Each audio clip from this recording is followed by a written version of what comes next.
ചെമ്പിലെ മുറിഞ്ഞപുഴ പാലം എന്ന് പറഞ്ഞ പാലമുണ്ട്. ഈ ചരക്ക് ലോറിയൊക്കെ കയറുമ്പോൾ ഇവൻ കുലുങ്ങുന്നു, ഇവന് ചെറിയൊരു പ്രശ്നം ഉണ്ടെന്നൊരു തോന്നൽ വന്നുകൊണ്ട് പുതിയൊരു പാലം പണിതു.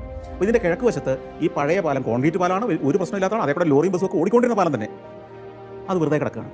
അപ്പോൾ ഞാൻ ആലോചിച്ച് ഈ പാലത്തെ യൂറോപ്പിൽ എത്രയോ സ്ഥലങ്ങളിൽ ഞാൻ കണ്ടിട്ടുള്ള പോലെ ഒരു ലൈറ്റ് റൂഫ് കൊടുത്ത് ഈ പാലം ഒരു ഫുഡ് സ്ട്രീറ്റ് ആക്കി മാറ്റി എങ്ങനെ ഉണ്ടാവും. അതായത് അവിടെ വരുന്ന ഒരു ടൂറിസ്റ്റിനും വിദേശ ടൂറിസ്റ്റിനും സ്വദേശിക്കും വൈകുന്നേരം ഒന്ന് എൻ്റർടൈൻ ഉണ്ടാവും. ഒരു 2-3 മണിക്കൂർ പിള്ളേരെയും കുടുംബമൊക്കെ ആയിട്ട് വന്ന് കഴിഞ്ഞാൽ ഭക്ഷണവും കഴിച്ച് ഷോപ്പിംഗ് നടത്തി അതിൻ്റെ താഴെ തന്നെ ബോട്ടിംഗ് നടത്തി അത് അതിൻ്റെ ഒരു സെൻ്ററാക്കാം.